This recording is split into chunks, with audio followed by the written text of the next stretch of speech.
Assalamualaikum warahmatullahi wabarakatuh. Perkenalkan, saya Nabila Warapalpi, NIM 43010020067 dari KPI 2C.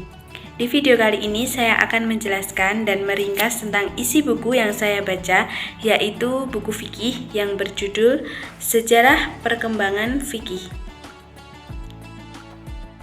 Buku yang saya baca ini adalah buku fikih yang berjudul Sejarah Perkembangan Fikih. Di belakang buku terdapat ringkasan sedikit tentang isi buku dan halamannya memuat 180 halaman. Buku ini ditulis oleh Dr. Suarjin MA dan diterbitkan pada tahun 2017. Di dalam buku ini terdapat 5 subbab tema yang akan dibahas. Pada bab 1 terdapat fikih, syariat, dan hukum Islam. Istilah-istilah tersebut tidak muncul dari satu waktu tetapi berkembang dari waktu ke waktu. Adapun pengertian dari syariat adalah segala aturan yang diturunkan oleh Allah SWT kepada nabi-nabinya. Sedangkan pengertian dari fikih secara bahasa Arab adalah pemahaman atau pemahaman yang mendalam. Secara bahasa berarti ungkapan tentang pemahaman maksud pembicaraan dari pembicaranya. Adapun pengertian dari hukum Islam secara bahasa berarti qada atau keputusan.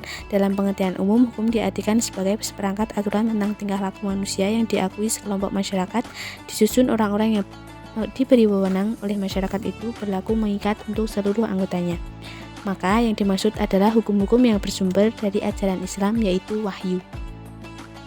Bab 2. Sejarah Perkembangan Fikih. 1. Masa Kenabian. Periode Mekah. Periode Mekah diawali sejak pengangkatan Muhammad sebagai nabi dan berakhir dengan hijrah beliau ke Madinah. Periode ini menghabiskan waktu 13 tahun lamanya. Periode Mekah merupakan permulaan masa peralihan dari jahiliyah pada Islam. Pada masa ini umat Islam masih sedikit dan masih lemah, belum dapat membentuk suatu kekuatan sosial dan politik. Periode ini lebih fokus pada proses penanaman atau gars, tata nilai tauhid seperti iman kepada Allah, Rasulnya, hari kiamat, dan perintah untuk berakhlak mulia seperti keadilan, kebersamaan, menepati janji, dan menjauhi kerusakan akhlak seperti zina, pembunuhan, dan penipuan. Yang kedua yaitu periode Madinah. Periode Madinah dimulai sejak Nabi hijrah ke Madinah pada tahun 13 dari kenabiannya dan berakhir pada saat beliau wafat pada tahun 11 Hijriah. Wafatnya beliau menandai berakhirnya masa pewahyuan, baik wahyu yang dibacakan yaitu Al-Quran maupun yang tidak dibacakan yaitu As-Sunnah. Periode Madinah berlangsung hingga 9 tahun lebih. Pada periode ini turun ayat-ayat Al-Quran yang menerangkan hukum-hukum syariat dari semua persoalan yang dihadapi manusia, baik ibadah seperti sholat, zakat, puasa, dan haji, muamalah ma'aliyah seperti aturan jual beli, gadai, utang piutang, dan sewa menyewa, masalah keluargaan seperti perkawinan, perceraian, dan mawaris, jinayat seperti hukum pencurian, perzinaan, dan pembunuhan, serta tata cara berperkara di pengadilan. Perkembangan fikih pada masa Nabi masih terpusat pada wahyu, baik Al-Quran maupun Sunnah Rasul. Segala kasus hukum yang muncul segera dapat diselesaikan dengan turunnya wahyu atau penjelasan dari Nabi. Masa Khulafaur Rasyidin dan Tabi'in besar. Periode ini diawali sejak wafatnya Nabi dan berakhir dengan runtuhnya kekhalifahan Bani Umayyah pada tahun 130 Hijriah. Kemenangan demi kemenangan yang diraih umat Islam juga membawa problem baru, yaitu termasuk dalam masalah hukum yang belum pernah mereka jumpai sebelumnya. Hal ini menuntut tanggung jawab para sahabat untuk memecah problem hukum baru tersebut melalui ijtihad. Dalam ijtihad, para sahabat menempuh cara atau metode yang berbeda-beda, yang secara garis besarnya dapat dikelompokkan menjadi dua, yaitu berijtihad dalam lingkungan Al-Quran dan Sunnah saja dan tidak keluar dari keduanya. Kelompok kedua berijtihad dengan menggunakan ra'yu, seperti tidak ditemukan nas, baik melalui qiyas maupun maslahah. Sumber fikih pada masa ini ada 4, yaitu Al-Quran, Sunnah, ijma' sahabat, ijma' sahabat, dan ijtihad sahabat atau qiyas. Masa kematangan, kesempurnaan, dan kodifikasi. Masa ini dimulai sejak runtuhnya dinasti Awawiyah dan berdirinya dinasti Abbasiyah pada tahun 130 Hijriah dan berakhir sekitar pertengahan abad keempat Hijriah. Pada periode ini, fikih mengalami perkembangan dan pertumbuhan serta dinamika yang luar biasa. Perkembangan fikih periode ini dipengaruhi oleh sejumlah faktor, yaitu 1. Adanya perhatian yang besar dari para khalifah Abbasiyah terhadap fikih dan fuqaha. Yang kedua, terciptanya kebebasan berpikir dan mendorong kreativitas berpikir berkembang secara pesat. 3. Maraknya aktivitas debat dan diskusi ilmiah. Yang keempat, banyaknya peristiwa baru yang mendorong para fuqaha untuk berijtihad dalam mencari jawaban hukumnya. Yang kelima, tampilnya para mawali dalam bidang ilmiah. Yang keenam, pengaruh budaya berbagai bangsa yang hidup dan berkembang saat itu. Yang ketujuh, adanya kegiatan pembukuan ilmu pengetahuan dan penerjemahan buku-buku dari Persia, Yunani, dan India ke dalam bahasa Arab. Masa taklid dan penutupan pintu ijtihad. Setelah masa kejayaan datanglah masa kemunduran dalam sejarah fikih. Masa ini dimulai menjelang pertengahan abad ke-4 Hijriah dan berlanjut hingga menjelang berakhirnya abad ke-13 Hijriah. Masa ini berlangsung paling lama hingga hampir 10 abad lamanya. Periode ini oleh para ulama disebut sebagai periode taklid, jum'ud, atau pembekuan dan kemunduran. Periode ini dibagi menjadi dua fase. Fase pertama berlangsung sejak menjelang pertengahan abad ke-4 Hijriah sampai jatuhnya Baghdad ke tangan Hulagu Khan pada tahun 656 Hijriah, dan fase yang kedua bermula dari jatuhnya Baghdad hingga menjelang berakhirnya abad ke-13 Hijriah.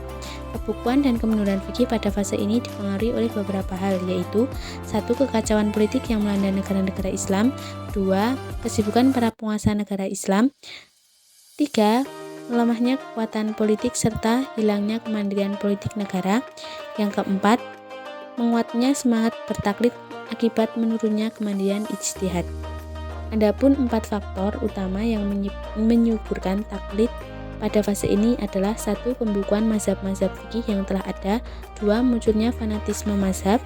Yang ketiga, adanya wilayatul qadar. Yang keempat, tertutupnya pintu ijtihad. Masa kebangkitan kembali fikih. Setelah hampir 10 abad lamanya fikih dan fuqaha tertidur pulas, kini tiba saatnya masa kebangkitan kembali atau yakzah. Kebangkitan kembali fikih pada periode ini mengambil 3 langkah strategis. Pertama, meninggalkan kitab-kitab klasik yang disusun oleh periode jum'ud dan taklid. Kitab-kitab tersebut disusun dalam gaya bahasa yang sulit dipahami. Kedua, kembali kepada sumber utama fikih yaitu Al-Quran dan hadis dan menggali fikih langsung dari kedua sumber tersebut. Yang ketiga, memberikan perlakuan yang sama terhadap mazhab-mazhab yang ada dengan tidak membedakan satu mazhab dengan mazhab lainnya.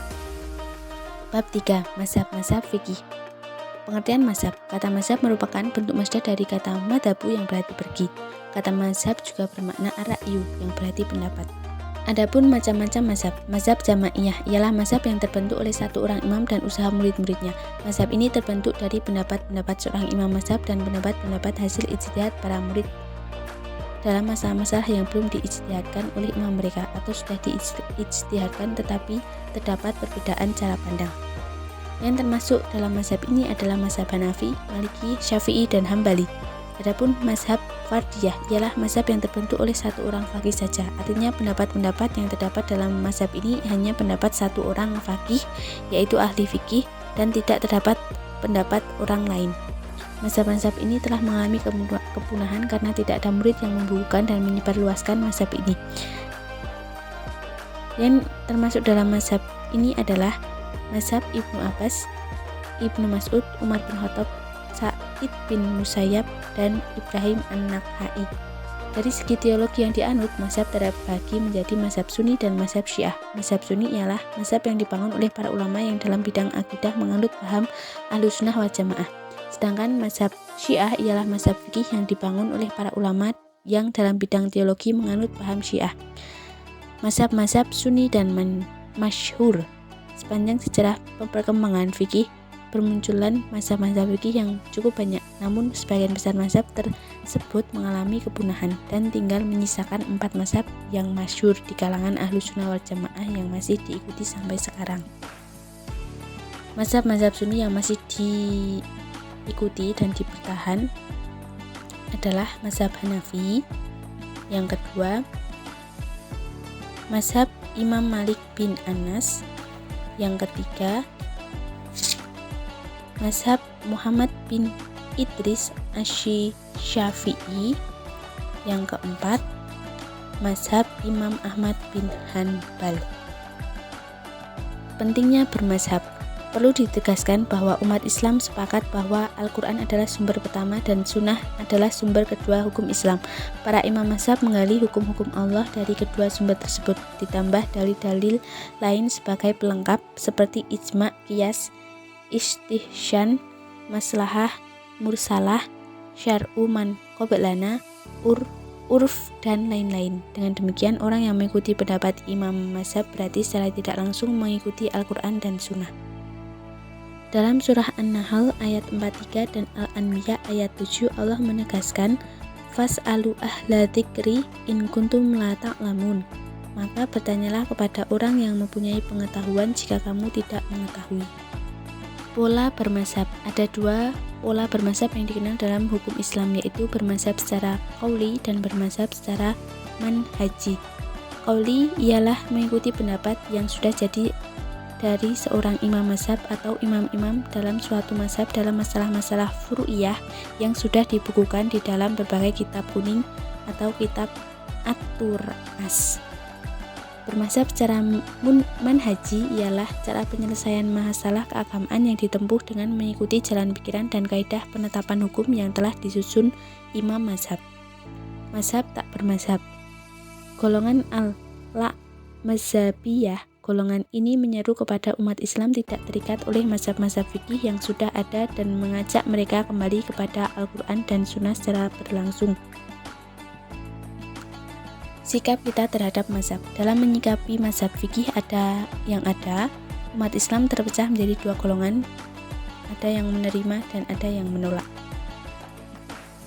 1. Menghormati eksistensi mazhab. 2. Mengembangkan sikap toleransi dan empati. 3.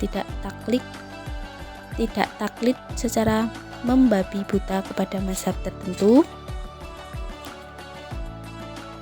Yang terakhir, mencontoh dan meneladani para imam mazhab dalam mengembangkan metodologi hukum Islam. Bab 4. Fatwa dan urgensinya dalam hukum Islam. Adapun pengertian dari fatwa, fatwa merupakan bagian dari produk hukum Islam yang sudah ada semenjak masa Nabi SAW. Fatwa menurut bahasa berarti jawaban mengenai suatu kejadian atau peristiwa. Menurut istilah, fatwa ialah menerangkan hukum syara' dalam suatu persoalan sebagai jawaban dari suatu pertanyaan, baik si penanya itu jelas identitasnya maupun tidak, baik perseorangan maupun kolektif. Fatwa adalah ketetapan atau keputusan hukum tentang suatu masalah atau peristiwa yang dinyatakan oleh seorang mujtahid sebagai hasil ijtihadnya. Fatwa merupakan salah satu bentuk ijtihad yang dilakukan ketika suatu kasus aktual muncul. Kedudukan fatwa. Begitu pentingnya kedudukan fatwa sebagai media penjelas hukum, sampai-sampai Allah sendiri bertindak sebagai mufti dan memerintahkan umatnya untuk berfatwa. Di dalam Al-Quran, Allah sering bertindak sebagai mufti, pemberi fatwa atau penjelas hukum terhadap pertanyaan yang diajukan kepada Rasulnya. Ini berarti tidak seluruh tugas pemberian fatwa dibebankan kepada hamba-hambanya, melainkan dia juga melakukannya. Kedudukan mufti. Seorang mufti seperti halnya seorang mujtahid memiliki kedudukan tinggi di dalam Islam. Kedudukan mufti atau pemberi fatwa dapat dilihat dalam 3 aspek, yaitu 1. Kedudukan mufti terhadap orang awam ibarat kedudukan Nabi SAW terhadap umatnya. Yang kedua, mufti menempati kedudukan sebagai wakil atau naib Nabi dalam menyampaikan hukum-hukum Allah. 3. Seorang mufti dapat dikatakan sebagai syari' atau penemu, penyingkir hukum-hukum Allah. Daya ikat fatwa. Sebagaimana dijelaskan di atas, fatwa memiliki daya ikat secara umum terhadap orang awam karena ketidakmampuannya untuk mengisbatkan hukum sendiri dari Al-Quran dan Sunnah. Orang awam wajib mengikuti fatwa seorang mujtahid. Adapun syarat-syarat dari mufti. Yang pertama, kuat dan lurus niatnya. Yang kedua, berilmu, sabar, penuh hormat dan tenang. Yang ketiga, kuat terhadap apa yang dikuasainya dan kuat terhadap apa yang diketahuinya. Yang keempat, memiliki kelapangan ekonomi. Dan yang terakhir, mengenal sosiologi masyarakat. Bab 5. Taklid, talfik, dan tatabu ar-rukas. Adapun pengertian dari taklid, secara bahasa taklid diambil dari kata kiladah yang berarti kalung yang dipasang pada leher orang lain dan tali yang dikalungkan pada leher ternak. Dinamakan taklid karena seorang muqallid menjadikan hukum yang telah diikutinya dari seorang mujtahid seperti kalung di lehernya. Menurut istilah, taklid ialah mengikuti pendapat seorang mujtahid tanpa mengetahui sumber dan cara pengambilannya, seperti bertaklid kepada Imam Syafi'i dalam menyapu sebagian kepala dan bertaklid kepada Imam Abu Hanifah dalam hal makmum tidak wajib membaca surah Al-Fatihah dalam sholat. Orang yang melakukan taklid disebut muqallid. Muqallid adalah tingkatan paling rendah atau tingkatan ketiga dari tingkatan manusia dalam pemahaman hukum Islam, yaitu mujtahid, muttabi, dan muqallid.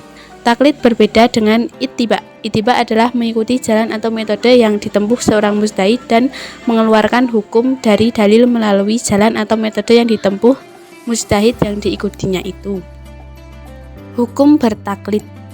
Para ulama berbeda pendapat mengenai hukum bertaklid dalam masalah furu'iyah.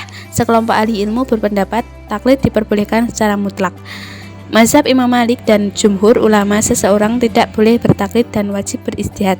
Ada juga pendapat ketiga yang membedakan antara orang awam dan mujtahid. Orang awam menurut kelompok ini wajib hukumnya untuk bertaklid, sedangkan mujtahid wajib beristihad. Demikian video yang saya buat tentang ringkasan buku fikih ini. Semoga bermanfaat bagi teman-teman semua. Apabila masih ada kurang dan lebihnya mohon dimaafkan. Wassalamualaikum warahmatullahi wabarakatuh.